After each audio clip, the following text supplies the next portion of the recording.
Good afternoon and welcome to the statewide Codes and Standards webinar to review the results of our 2022 multifamily new construction cost effectiveness analysis.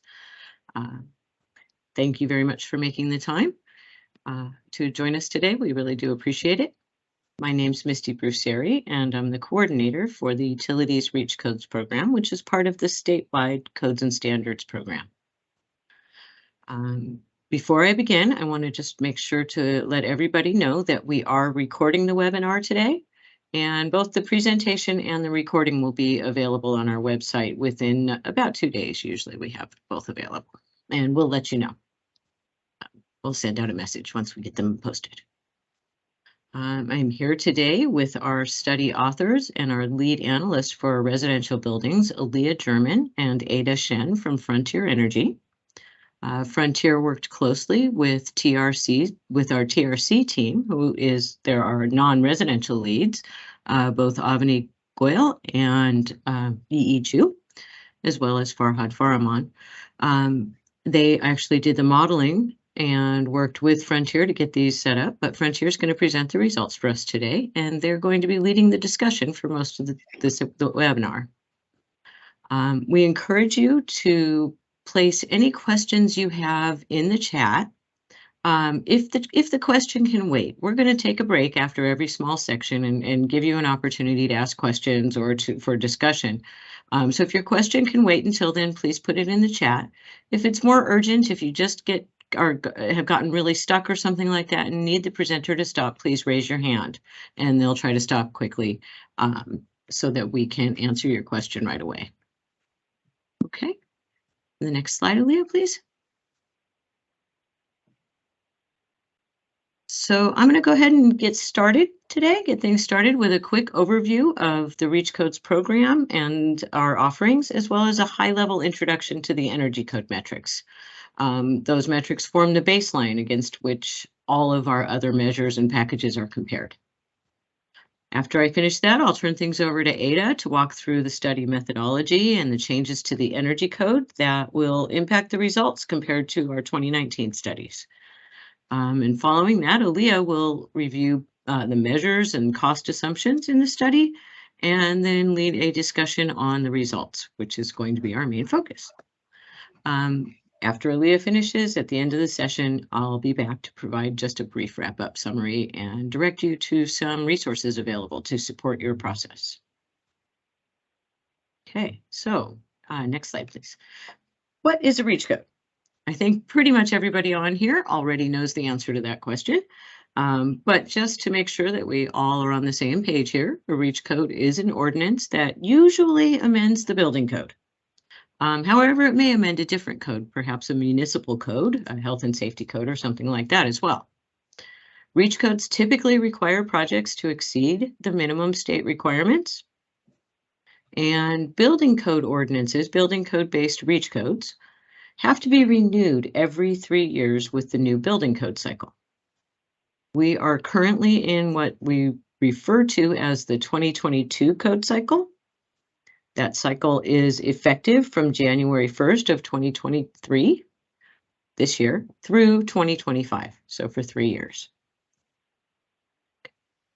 As I noted previously, the Reach Codes program is part of the statewide program, which is a pretty comprehensive program that advocates for more stringent building and appliance standards, supports local governments that want to adopt Reach Codes to exceed the code, and then provides implementation provides support for implementation for both the base code as well as the Reach Code. So it has a program to support the market basically from beginning to end. It's a very comprehensive program. We have a small little slice in the middle there.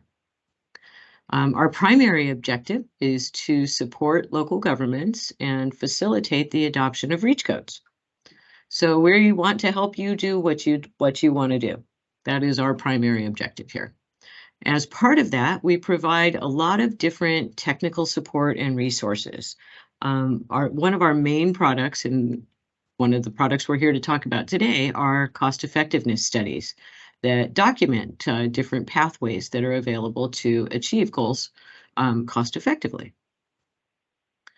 In addition to that, though, we also help with model ordinance language. We develop various resources. We can help with staff report templates or presentations. We've developed tools such as our Cost Effectiveness Explorer. We do these kinds of webinars to help disseminate the information. We also have a series that we put together along with BayREN and the Building Decarb Coalition last year called our Reach Codes Newcomer Series that provides a pretty comprehensive look at the process for people new to the process.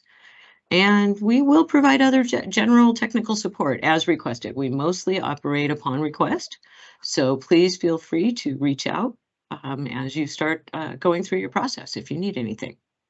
If we can't help, we can sometimes direct you to somebody who can too. So, okay. All right, next slide. So why do we need a cost effectiveness study and why do we do it statewide? Well, historically, the main purpose has been to meet a specific legal requirement for REACH codes. And that is to identify a cost-effective and non-preempted pathway or package of measures that can be used as a mandate to exceed the code. When I say non-preempted, I'm referring to the federal regulations, essentially.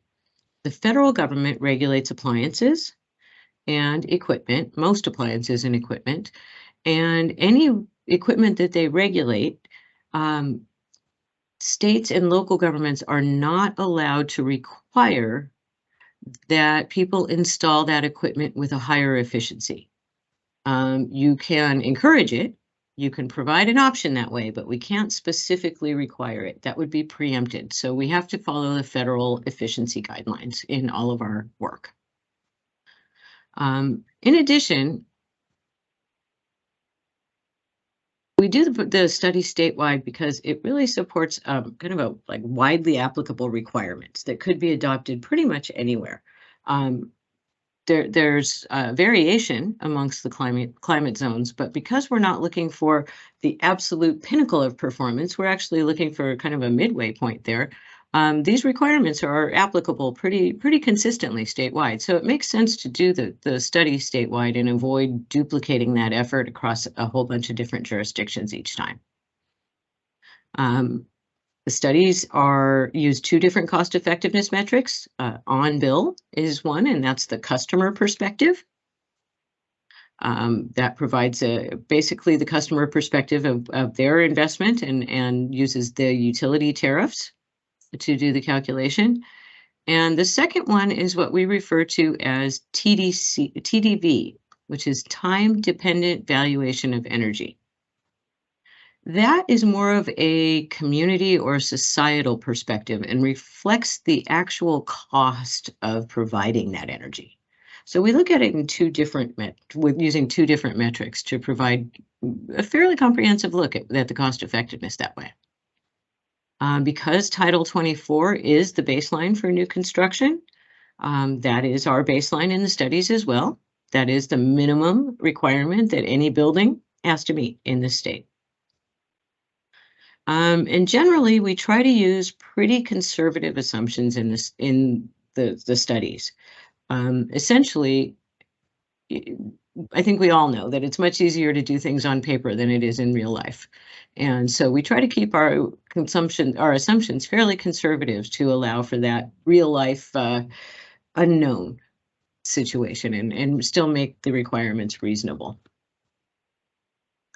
One of the things that I'd like to point out is that the study is done to meet that particular legal objective. It is not an example of best design practices.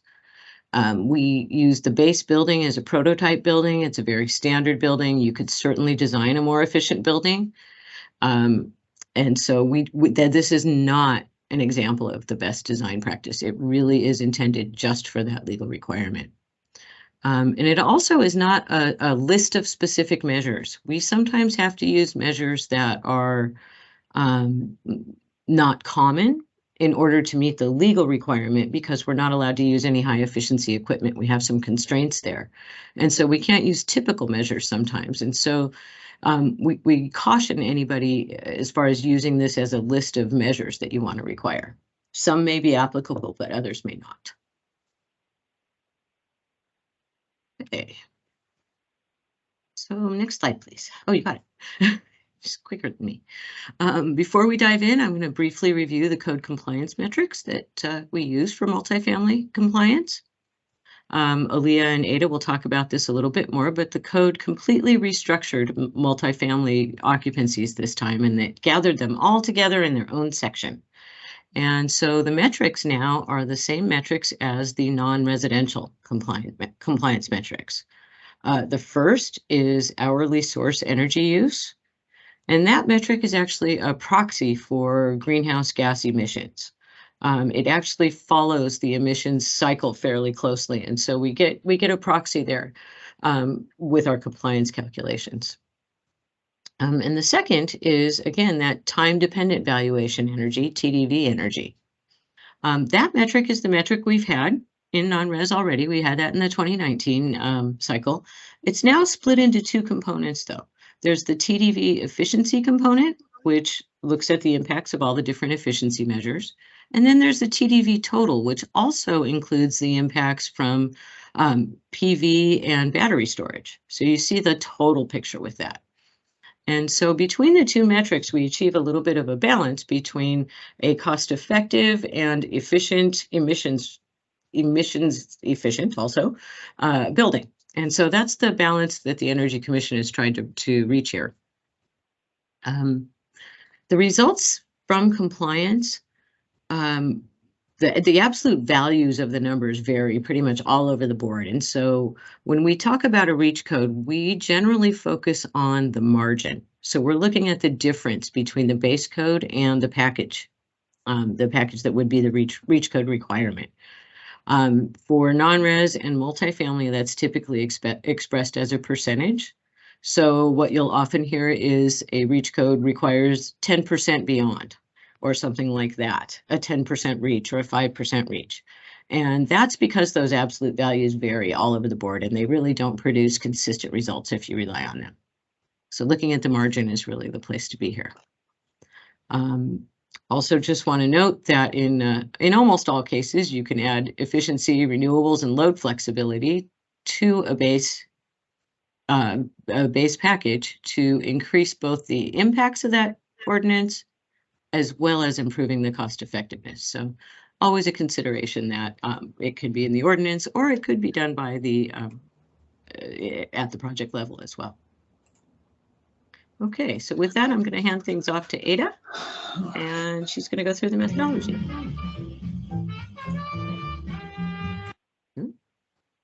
Thank you. Thanks, Misty. So as Misty mentioned, I'm going to be going through our general approach. So our approach is similar to other statewide reach code studies.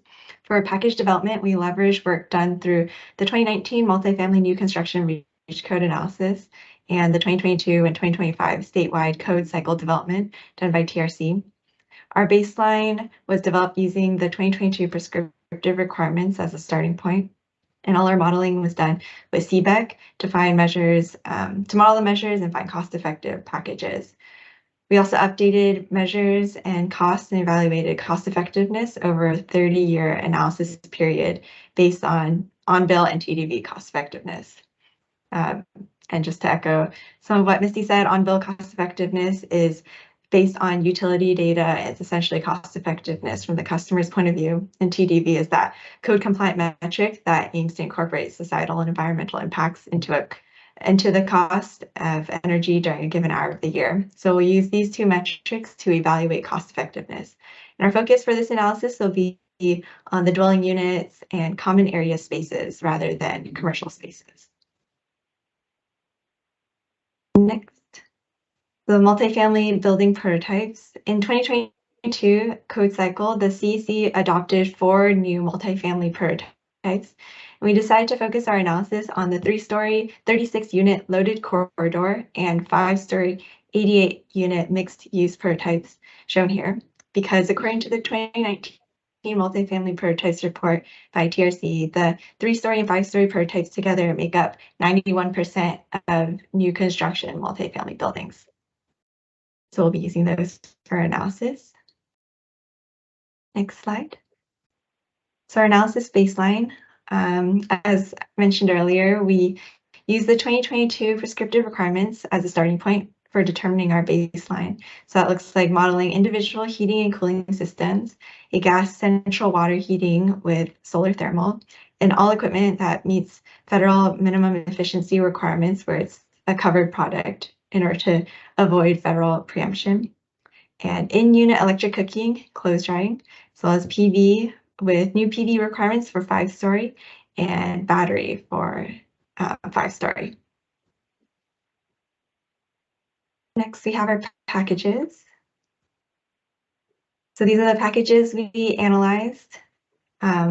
There's the all-electric packages, one with the prescriptive code minimum, and a second with additional PV that goes beyond the code minimum.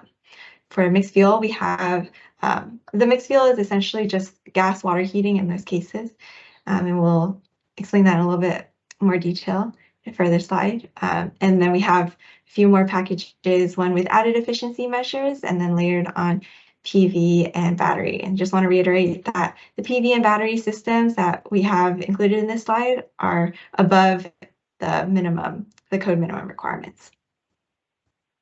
Next. Now we're going to talk a little bit more about the relevant changes from the 2022 Energy Code. So in 2022 code, there was a significant effort to restructure the multifamily requirements by consolidating the dwelling units and common area requirements, as well as many of the low-rise and high-rise requirements. So all of these requirements are moved into a multifamily specific chapter.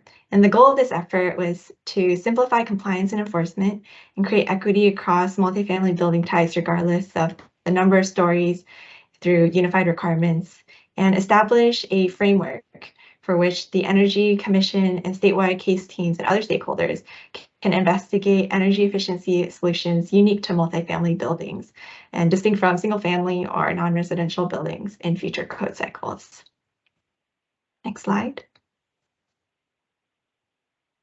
There is also a significant change to the CBEC software in a similar vein.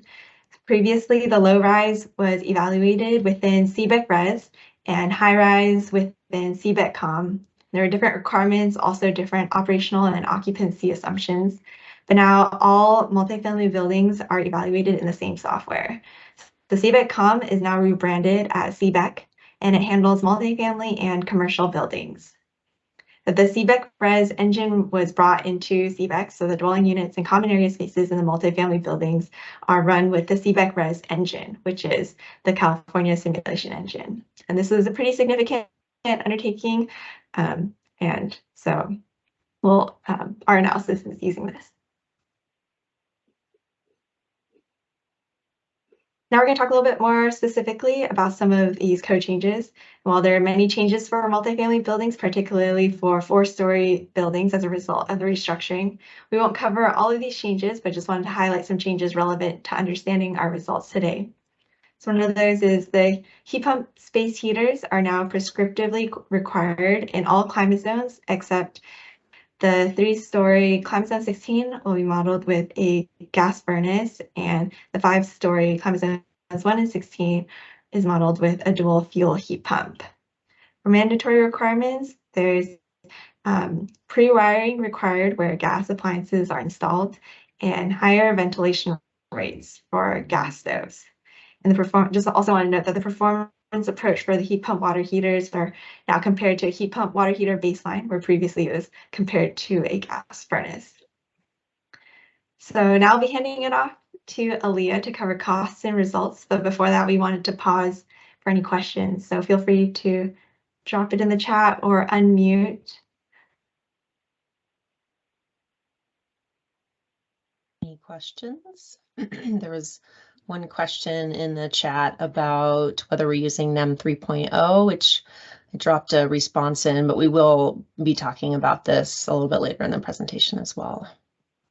Thanks, Aaliyah. No other questions so far? Okay. Well, I'll go ahead and keep moving. Thank you, Ada. So I'm going to step us through some of a description of the measures that were applied in our work and a summary of the costs. And I'll start with discussing a little bit the cost effectiveness and our methodology here. And so we've already heard we use these two methodologies, which is similar to all of the statewide reach code reports that we put out on bill, which is based on calculating annual utility costs. So residential utility rates were applied for each climate zone based on the predominant utility serving that population. In some cases, we're evaluating a climate zone twice because there's more than one utility that serves a decent amount of the population in that territory. We are evaluating all of the investor-owned utility rates, as well as Sacramento Municipal Utility District and City of Palo Alto utilities. On top of this annual utility cost that's estimated, we also apply an annual escalation, both to electricity and gas rates, to come up with what our 30-year estimated lifetime impact for that utility cost is. So all of the results that you'll see today are based on a 30-year evaluation period.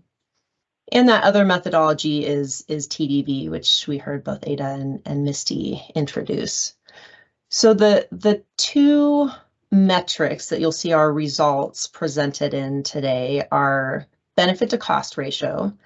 This is calculated as the value of the benefit over the value of the cost. So you can think of it as utility cost savings divided by the incremental cost. And all of this is taken back to a present value of cost on both sides.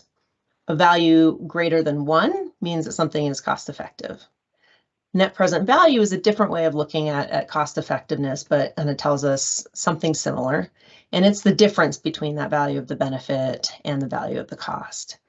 And an NPV greater than 0 is equivalent to something that is a measure that is cost effective.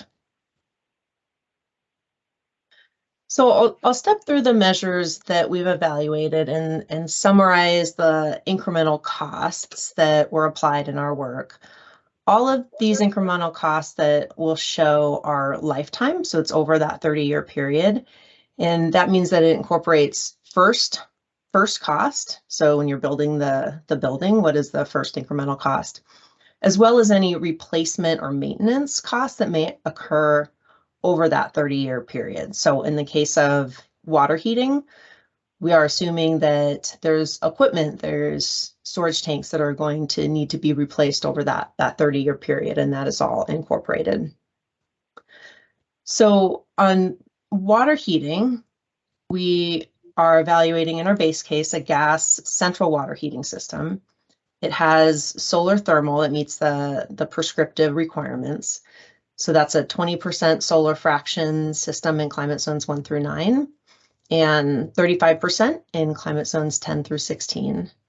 And then the upgrade is a central heat pump water heater.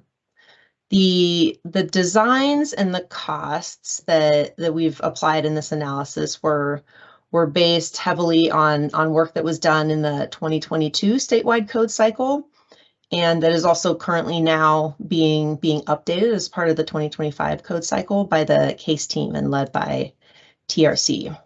So for both the 3-story and the 5-story prototype, we evaluated a single pass CO2 refrigerant-based central heat pump water heater and used sand-in products for sizing and costing purposes.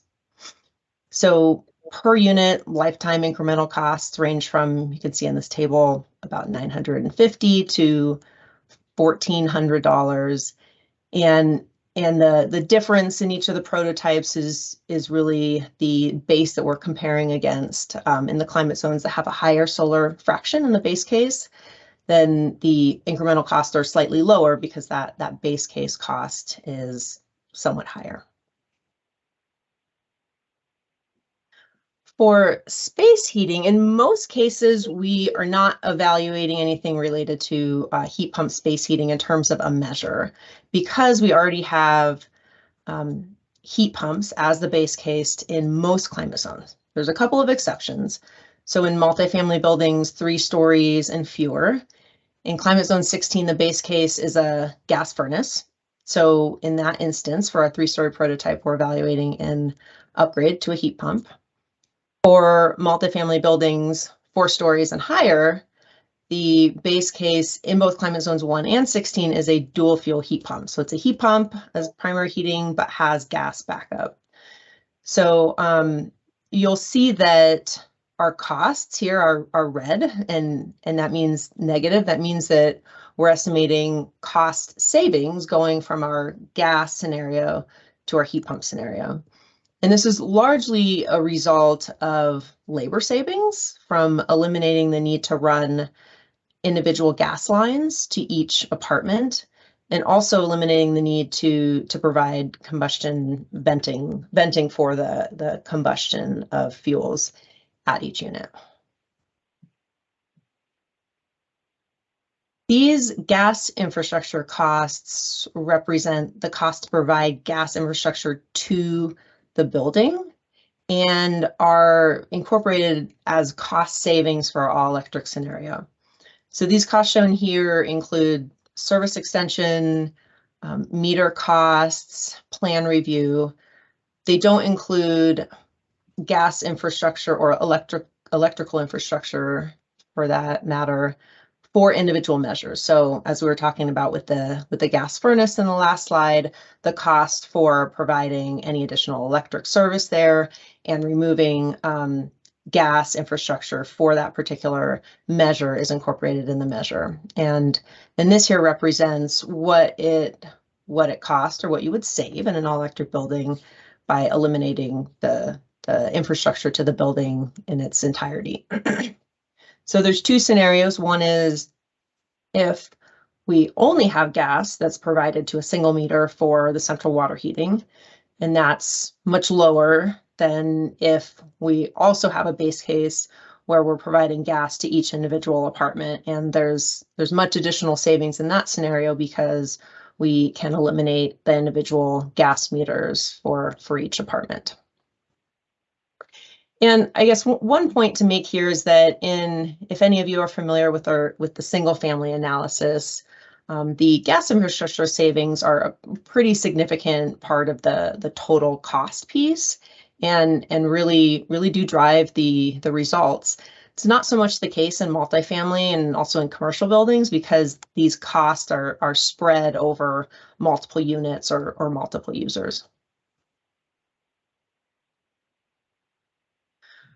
All right, so we have included PV costs where we're upgrading the PV system. So in the packages where we're evaluating a larger PV system, and also in the scenario for the 3-story where we're looking at adding a battery system in the mixed fuel case. So these costs are based on LB&L's latest Tracking the Sun report, and do include the investment tax credit of 30%. So they're reduced by that 30% already. And also include replacement. So it assumes the inverter is replaced at year 10 and 20, and also that the battery is replaced at year 10 and 20 as well. So lastly, before we jump into the results, here are the costs and a summary of the efficiency measures that we've looked at. These were evaluated and determined whether or not they'd be incorporated into a package based on the cost effectiveness results for each climate. So there's 4 different measures that we looked at. There's high performance windows, a lower U factor and a higher solar heat gain coefficient just in the cold climate 16. So a cool roof, a higher age solar reflectance in climate zones 9 through 15. Low pressure drop duct system, so improving the duct system by doing various things such as reducing total length or upsizing the ductwork to achieve a lower fan efficacy. And then lastly, verified low leakage ducts in conditioned space. We're assuming that ducts are in conditioned space in the baseline in all of the scenarios, but this would be sealing those ducts to meet a lower leakage target. So before we jump into results, we wanted to just pause again and see if there are any questions. So either I'll go ahead and look at the chat here, but also if anyone wants to raise their hands and has a question, please do so. We've answered the chat, Aaliyah, so you're fine there. Okay, great, thank you. Worry about trying to read that while you're good.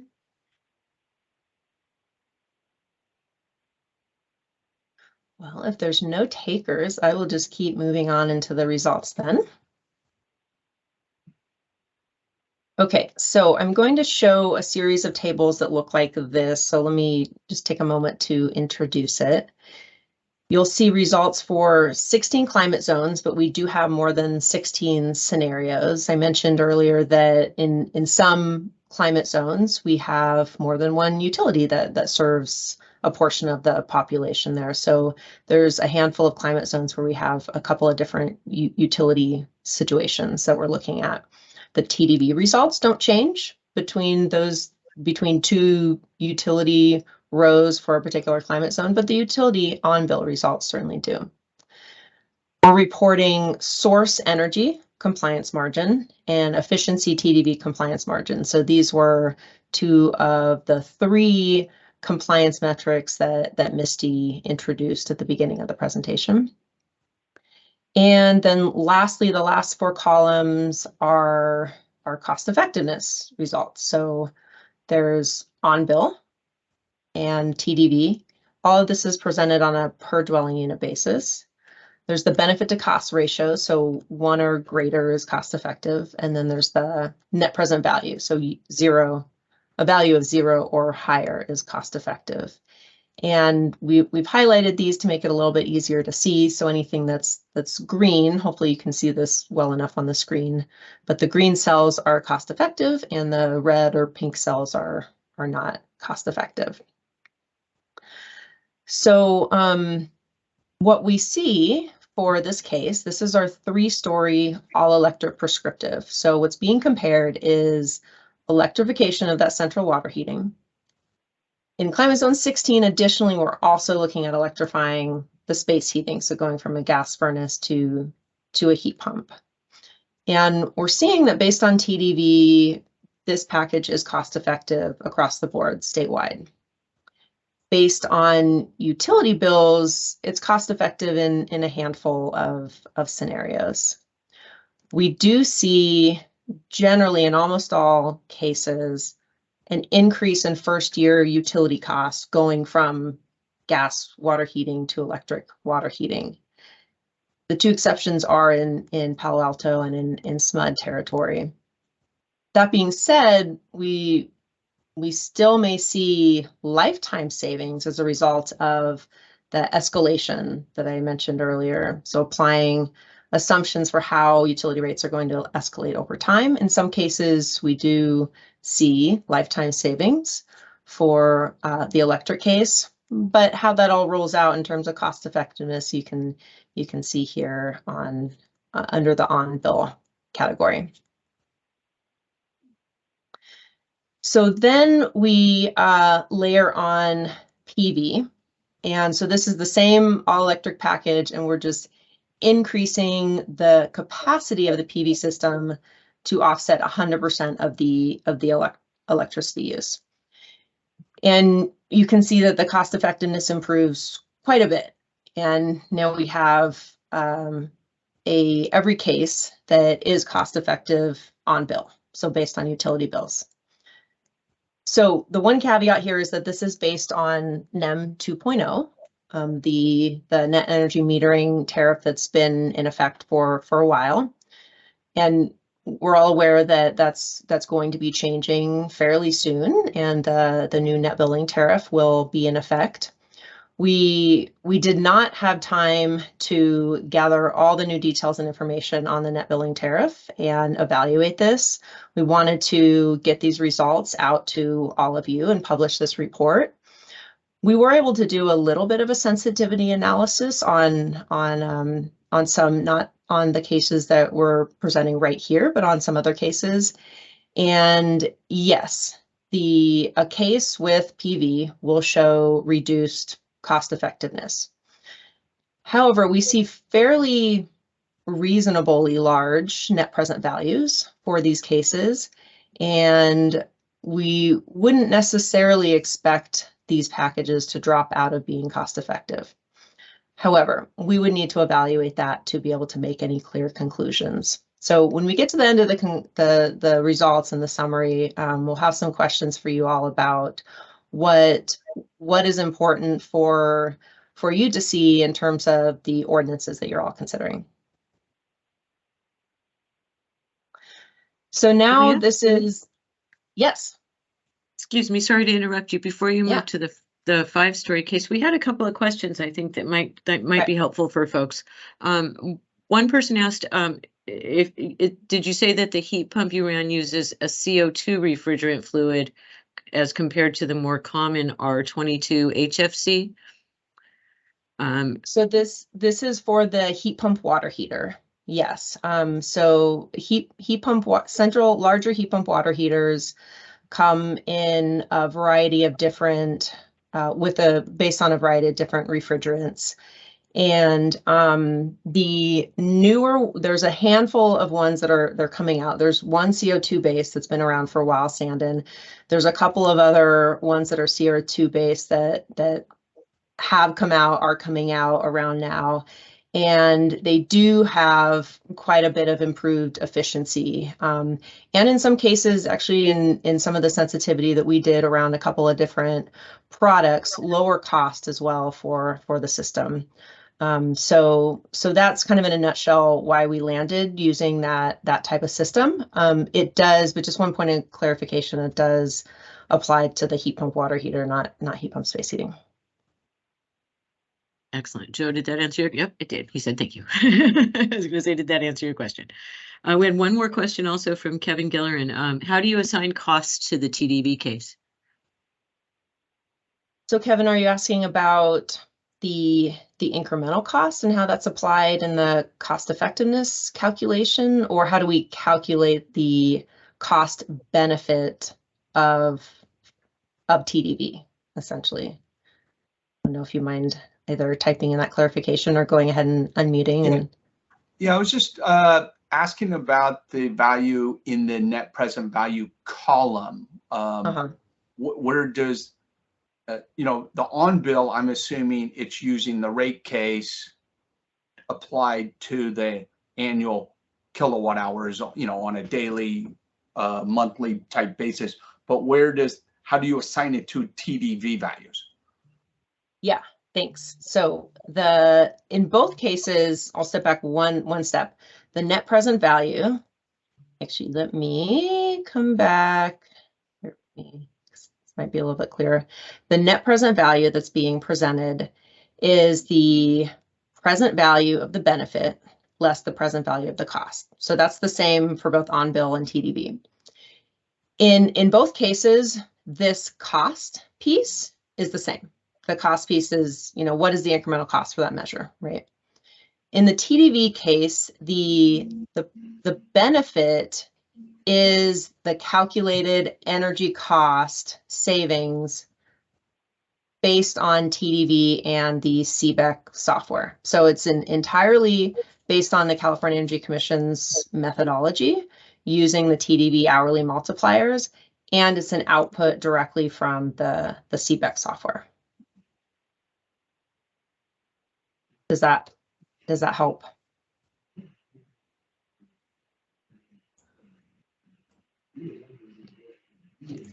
Yeah, that sounds great. Thank you. Yeah, thank you. Thanks, Leah. Okay. Misty, what do you think? Are we good to go on? Are there any other questions? Good. Yep, that's it. Thank you. Yeah, thank you. Okay, so the 5-story. Now, this is the all-electric prescriptive package, and the trends are really, really similar to what we are seeing in the 3-story. We have results based on TDV that are cost-effective across the state, and then on bill, we're seeing cost-effective scenarios only in a handful of climate zones. And again, when we add PV, we're also seeing pretty similar results as the 3-story. So very, very similar trends here, both for the prescriptive as well as the prescriptive and PV cases. One question that has come up before is how does this translate to rooftop space when we're increasing PV capacities enough to offset, all of your electricity use in an all electric building? And based on some calculations that we made to try and look at, okay, roofs, lay things out on the rooftop based on higher efficiency panels. For the 3-story case, we look fairly good. The rooftop should be able to support all of or most of that PV capacity in most climate zones. But you're more challenged as we go to taller buildings where we have more load, right? Higher density and less rooftop capacity. So for this 5-story, we think that about 85% of this estimated PV system size would be able to fit on the rooftop. And so to be able to meet these targets, there would need to be some additional space to be able to site that PV, either rooftop of another structure, such as parking structure or something else. So a couple slides here on the mixed fuel results. This is for the 3-story, and the table on the left is efficiency only. The table on the right is efficiency plus additional PV and 100 kWh battery installed. So with efficiency alone, the total savings are pretty marginal. You can see in the source energy margin and efficiency TDV margin that they're relatively small in most cases. The package is cost effective in many cases, and it's close to being so in the climate zones where it's not, but none of the magnitudes of savings. If you look at the net present values, these values, whether they're positive or negative, are all fairly small. Adding PV and battery, these scenarios are cost effective based on at least one of the metrics in every case. And we're seeing about in the range of 15 to 20% source energy savings. So pretty significant when we combine both the additional PV and the battery. Now here's the 5-story, and the results are fairly similar, but there's one big difference, and that's in this case, in the package on the right, we are looking at efficiency and additional PV only. For multifamily buildings that are 4 stories and taller, like Ada mentioned at the beginning of the presentation, those buildings now have a prescriptive requirement for batteries. So we're not looking at adding a battery here. We already have a battery in the base case, and we've not looked at adding additional battery capacity. So the cost effectiveness outcome is pretty similar. We've got it for every climate zone and utility scenario, it's cost effective based on at least one of the metrics. But our savings are much lower. So between 1 and 6% source energy savings across the scenarios. And this is a summary of the greenhouse gas reductions that we're seeing across these four packages that we've presented. And this graph is showing greenhouse gas reductions in metric tons and the 16 climate zones. So the first 2 bars, the 2 blue bars, are the mixed fuel cases, efficiency, and then efficiency plus PV and battery. And this is for the 3-story prototype.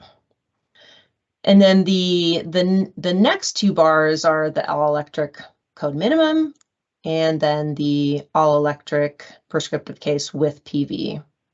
So this likely is not a surprise for most people that the electrification scenarios result in some of the largest greenhouse gas reductions. But we also see some non-trivial reductions from PV and battery as well in those packages.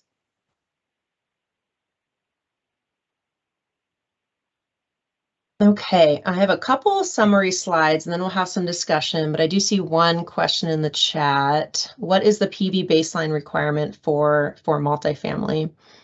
So there is a different requirement for buildings 3 stories and fewer and buildings 4 stories and greater. For the 3 stories and fewer, it's the same requirement that was in place in the 2019 code. And there is an equation that is in the standards that defines what that is based on the climate zone. For the taller buildings, it is a new requirement for under the 2022 code. And it's also an equation, but it is a slightly different equation, ends up being a slightly lower PV capacity per dwelling unit for those taller buildings than the smaller buildings. And if you have any further questions after this presentation, you can point you to where those requirements are in the code. Okay. So this is a summary of the results that we just saw. This table presents the source energy savings, and where we see results highlighted in green, means it was cost effective using both on-bill and TDB, using both of the metrics. Yellow means it was cost effective using one of those, either one. And then the cells that aren't highlighted means it wasn't found to be cost effective under either metric. So just kind of summarizing what we went through, we see for the all electric prescriptive case, the results are cost effective based on one metric in every case. When we layer on PV, it's cost effective based on both. When we look at the mixed fuel packages, the mixed fuel efficiency alone is kind of a mix. Some aren't cost effective based on anything. Some are cost effective based on one metric or two metrics. But if you recall, as I pointed out, the overall magnitude of the savings and the lifetime impact is pretty small. And then for the efficiency and PV, or as well as battery in the 3-story case, we have packages that are cost effective based on at least one metric across the board. So in conclusion, the electrification of central water heating system was found to be cost effective using the assumptions that we applied in these studies and looking at these prototypes based on TDV. So that is the justification for an energy code based local ordinance. It was not on-bill cost effective in many cases. However, adding PV to those packages did certainly improve cost effectiveness quite a bit and made it on-bill cost effective across the board. We're seeing, significantly lower greenhouse gas emissions for an all-electric building as compared to a mixed fuel building. And we now have all electric buildings that are compliant with code. This has been a challenge in past code cycles where electric buildings were being compared to gas buildings, and with the metrics as they were in past code cycles, it was hard to get an all electric building in some scenarios to comply. Now we're seeing 5 to 10% source energy compliance credit, and depending on climate zone for an all electric building. So that's a result of changes in the metrics in the 2022 code cycle. It's also a result of the heat pump baseline, where we have, for space heating, heat pumps in the baseline in almost all climate zones. On the mixed fuel side, for a jurisdiction that's looking at an ordinance that allows mixed fuel buildings, they were showing that you could target cost effectively up to 15% source energy savings, but we only found that for the buildings that are 3 stories and fewer, because we were able to add that battery and get some pretty big source energy savings. With the buildings that are 4 stories and greater, we already have a battery requirement in the baseline, and so we can't add too much more PV, or else we're going to be kind of hitting a block with oversizing based on the electric load. There is potentially an opportunity to upsize that battery system, but we won't get as much benefit as we do when we first add that battery, like we're seeing in the 3-story case. Okay, so last slide here, and then we'll have some discussion. So we have been thinking about, are there any gaps in this analysis, and really want to make sure that what we have provided satisfies what you all are looking for in terms of the ordinances that you're interested in. So one thing I know that many of you are interested in is this net billing tariff and what is the impact. So I summarized it a little bit earlier, at least how it relates to PV packages. So because the net billing tariff reduces the value for exported PV.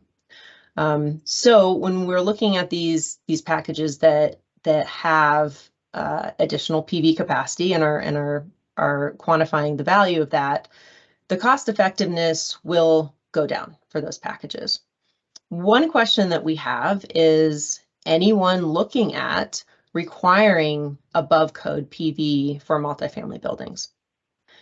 The other thing that came out of our analysis investigating this a little bit is that for the all-electric prescriptive package, when you're comparing an all-electric building to a mixed fuel building that has the same PV capacity, your cost effectiveness will improve a little bit, not significantly, but a little bit, we think, for the all-electric home.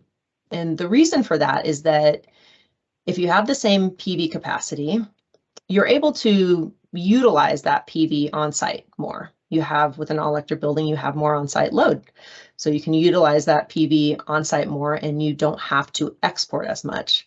So as a result, because those exports are valued less under the net billing tariff than NEM 2.0, we think we'll see slightly higher cost effectiveness for those all-electric prescriptive package.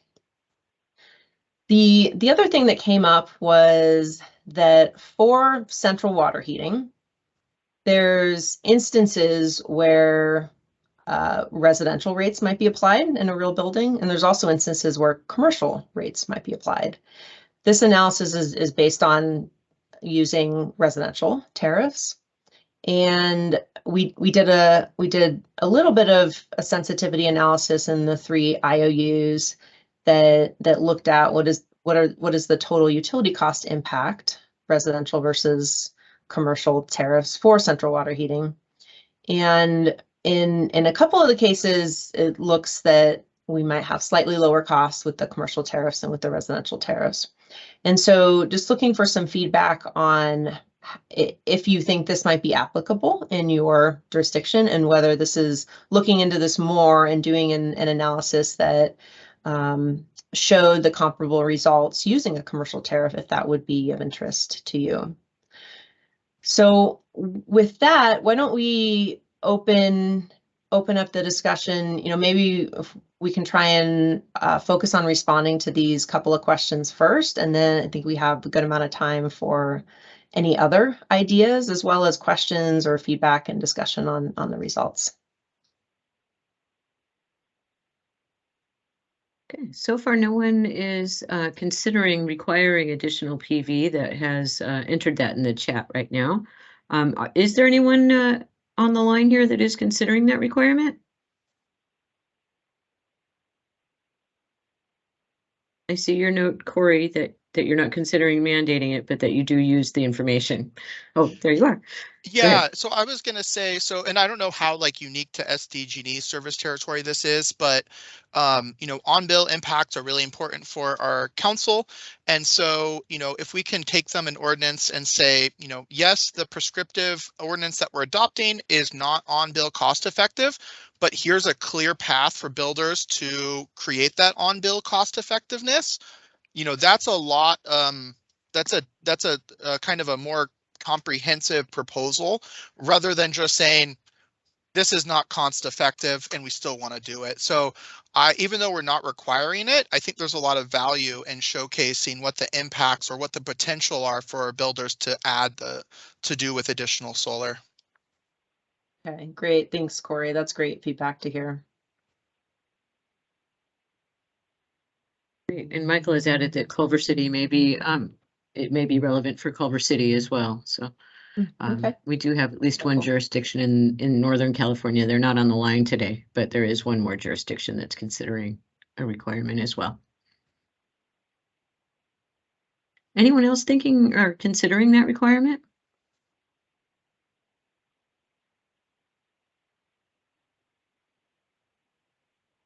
Okay. So it looks like, David, you also may not be considering a requirement, but would find the information useful, it sounds like, in your discussions. Yeah, correct, Misty. It just says there's one of those while we're up kind of things. I'd like to share the data.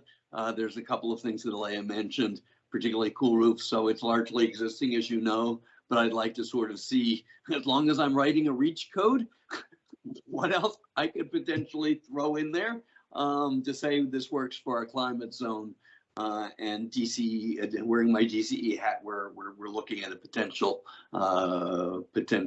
NIM 3 compliant program with some folks to bring additional rooftop into residential who don't already have it. So it's just part of the general mix. So Great. not a definite, but it would be a nice like to have is sort of how I would put it. Sure, thanks for that, David. And if you mentioned existing buildings, and so I just want to point out that we will be relooking at our retrofit reach code in the near future, and we certainly will be incorporating NEM 3.0 analysis into that. Yeah, Misty has heard me chasing after her for quite often on that, Leah, and we'll also loop back with your colleagues on that. Excellent. And Thanks, David. One question I had. So for the updating the NEM 3.0 would also impact the all electric prescriptive, because there's a prescriptive solar requirement that's included in that, correct? Yeah, so the utility costs that any new building that an occupant in any new building, you know, unless they're subject to a PV exemption, they will see different utility costs as a result of the new net billing tariff. That's absolutely correct. How it impacts the cost effectiveness is a little more nuanced, because we're looking at the differences between, you know, we're going mixed fuel in the all electric prescriptive case. We're going from mixed fuel to all electric, and we're not changing the PV capacity. So in those cases, we do think that there's going to be a slight impact, but it's not going to be very significant, and it's going to be in the favor of all electric buildings, and it has to do with how the all electric home, whether it's, you know, single family, multifamily, commercial, is able to utilize that solar production on site in a greater way throughout the day and export less to the grid. And as a result of that, the impact of the NEM changes will be less than for a building that has an oversized PV system and is exporting more capacity to the grid. So we don't think it's going to be a huge impact, but we will see some differences in the results. Okay, yeah. Then I mean, I guess I would hope that any analysis tries to be as up to date as possible as the previous analysis has.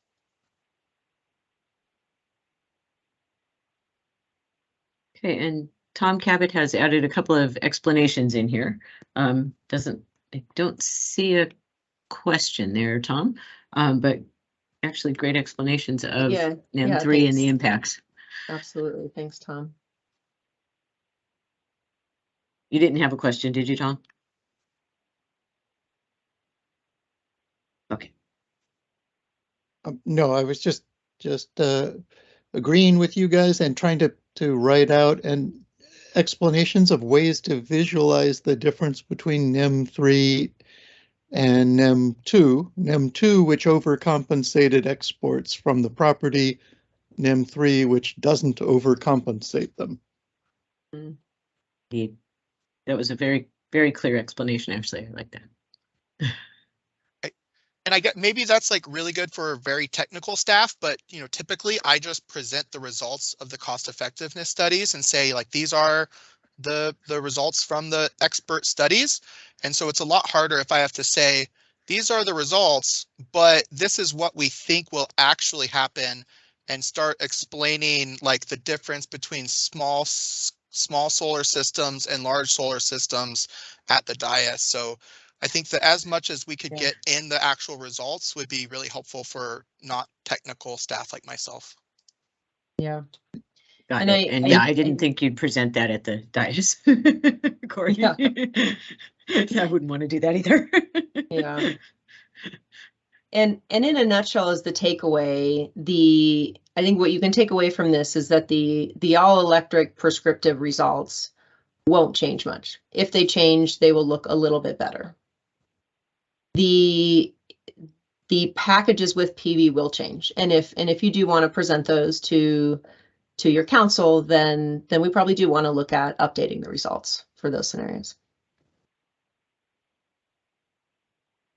It may Is that be, Tom? Leah, that because we have a limited interest, maybe we just update it for those folks that need it, and we don't do a statewide. Yeah. Mm-hmm.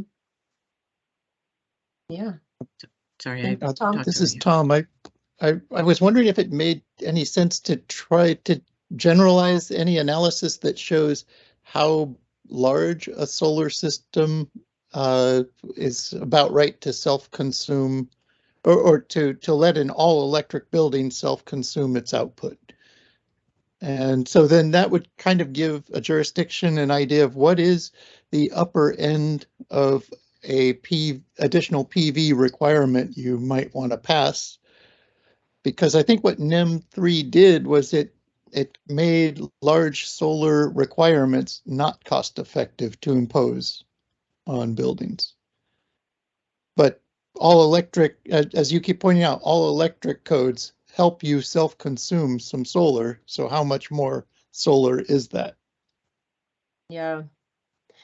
Yeah, those are good points. And I think if any jurisdiction is considering requiring additional PV, we should look at the impact of that with NEM 3.0. And up until now, we have not heard of any jurisdiction that is considering that.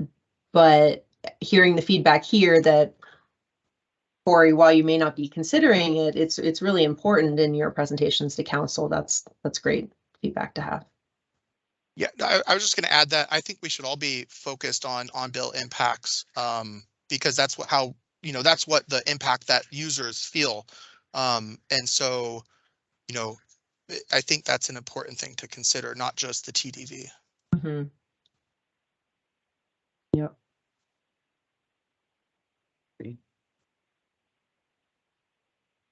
Okay. Any other questions or, oh, wait a minute. Michael has a question or a comment here. Price of gas has gone up significantly this winter. How is this handled in this analysis? So yeah, great question. In terms of how we calculated first year utility costs, we updated our analysis using rates through December of last year. We might have caught January. I think it was mostly December of last year. So it captured some of the rate increases that we saw in November and December.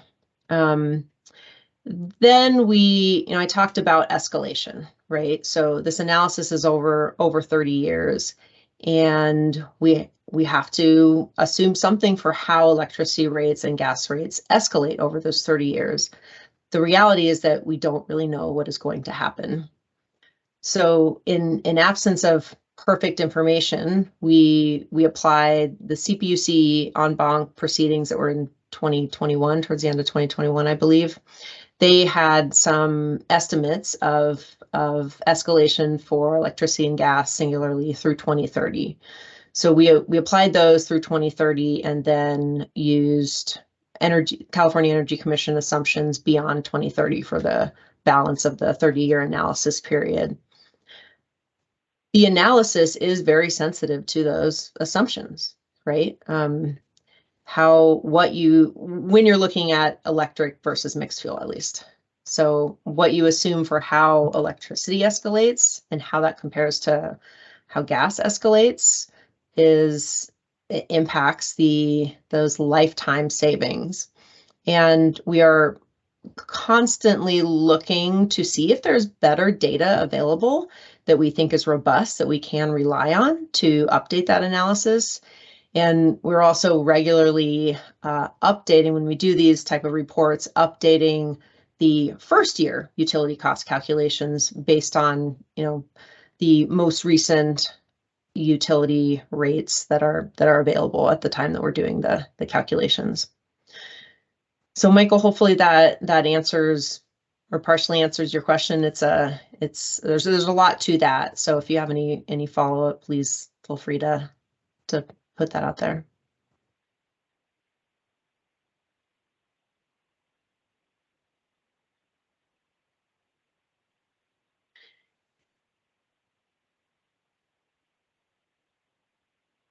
I don't see any other questions. Do we have any more questions for Leah? Is there anything that we have omitted that you expected to see? Maybe even something that's come up recently as a need related to multifamily buildings?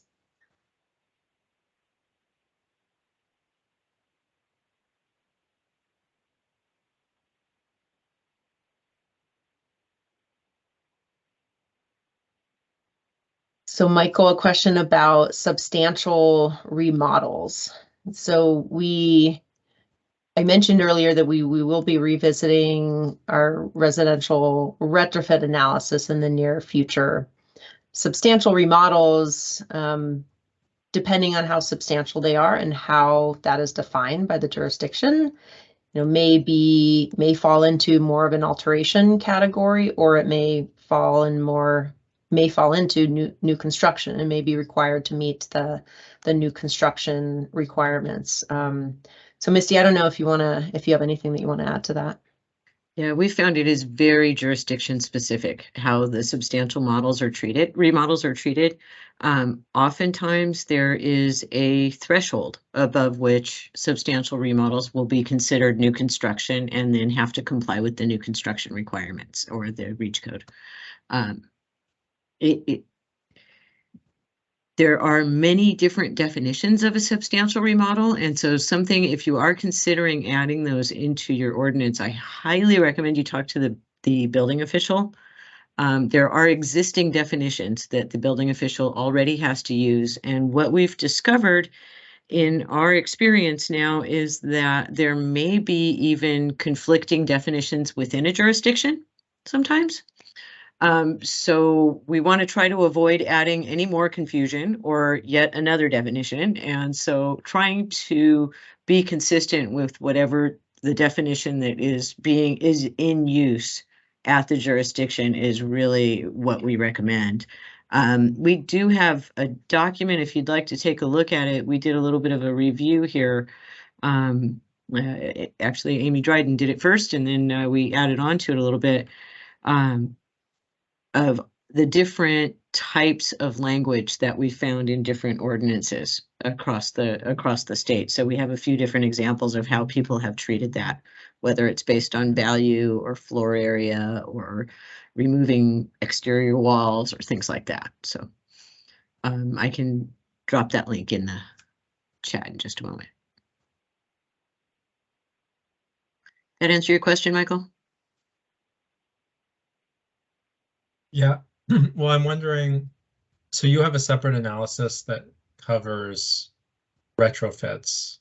What is the definition you've used for that? Like is there a square footage or something definition used for that? We have not, no. We do have the prototype. It was an existing building. that had been added on to. So we use an existing building for those. And then the REACH code, because the REACH code is above the base code compliance, that's where we start. And so we don't start with a particular project type. We leave that to the policy setting phase. Basically, you can decide what the threshold is. You could actually even use that study to for a time of listing or time of sale type ordinance where there is no construction threshold as well. So it can be used in the full range. So it's okay. Okay. I think I need to think about it more to understand it, but thank you. Okay, sorry, it wasn't clear. I'm happy to talk with you more if you'd like to. Cool. Talk offline if you like. Okay. So Looks like Tom has a oh, you saw it too. Okay, go ahead. Yeah, Tom has a question about the cost of carbon, and if the new federal determination of the cost at $190 per ton is incorporated here. And so the cost of carbon is incorporated into the TDV analysis in the way in which carbon is valued within TDV. I do not know off the top of my head what value was used and whether it aligns with these costs.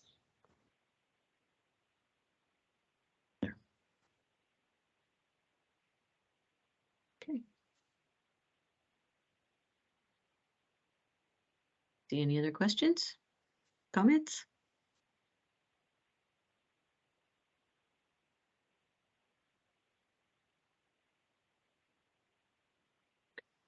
Well, you want to go through your last few slides, Misty? Indeed. All righty. Thank you very much, Aaliyah. Okay, so now that you have these results in your hands, what next, right? Okay, great. You did the study. Now what do I do? So depending on where you're at in your process, the specifics are going to vary a little bit. But assuming you've already received direction to work on an ordinance, you usually start with discussing the ordinance and the kind of the big features that you're thinking of with both internal and external stakeholders. And while we try to organize these studies to be as clear as possible, we realize that they contain an enormous amount of information that is packaged very tightly, and they can be overwhelming. And so to try to help folks deal with that, we did create a tool called the Cost Effectiveness Explorer.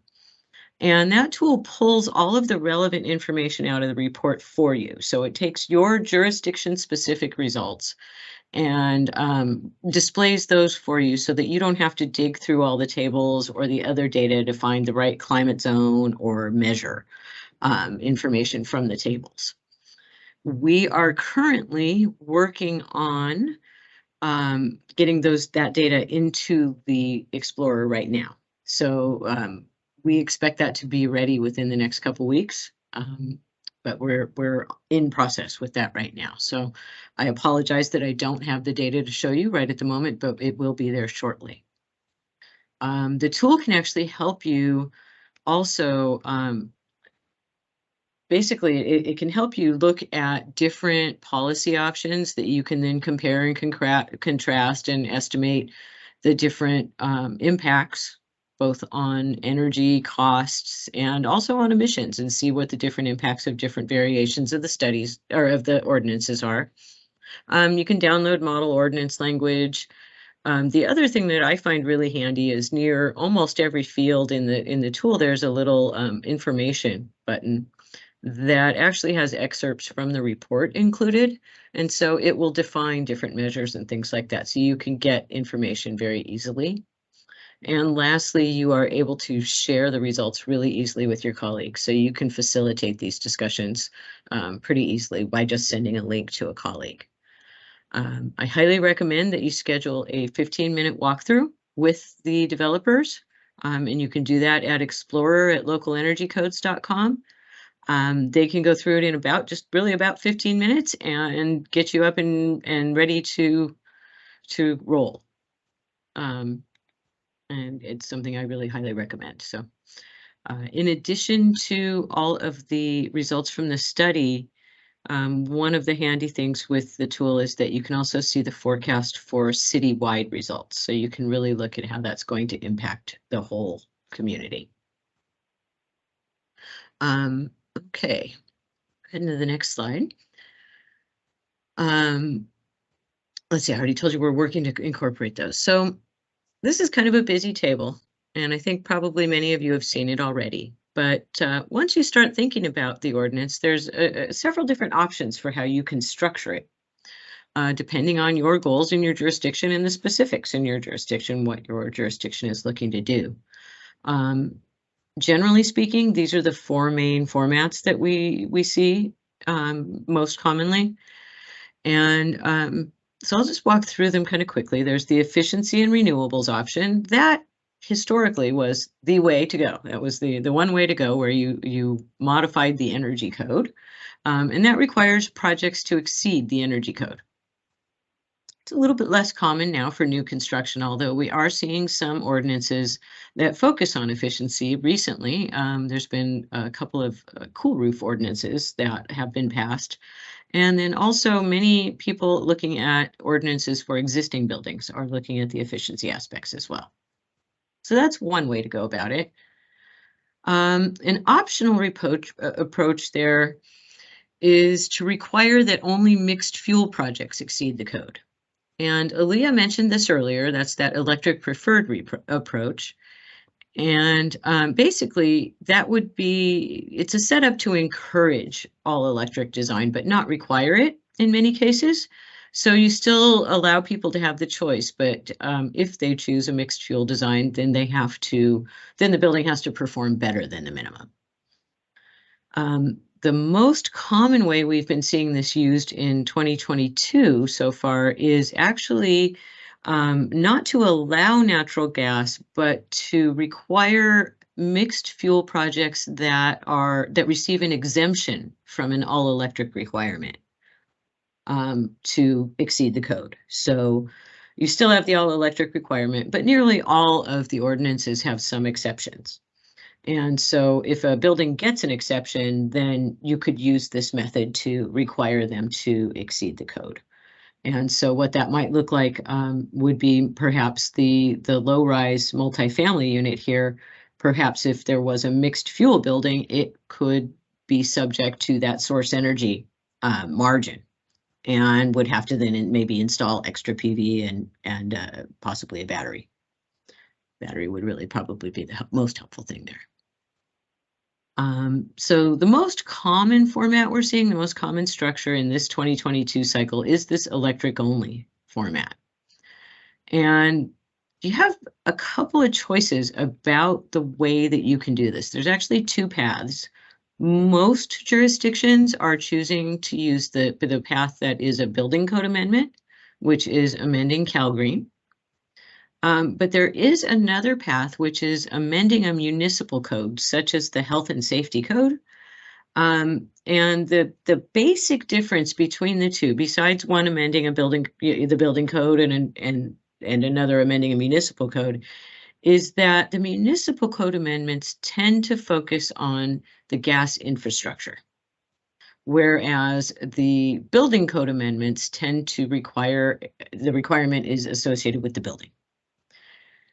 Other than that, effectively, they are essentially the same from the builder's perspective, from a designer's perspective. It's the same requirement.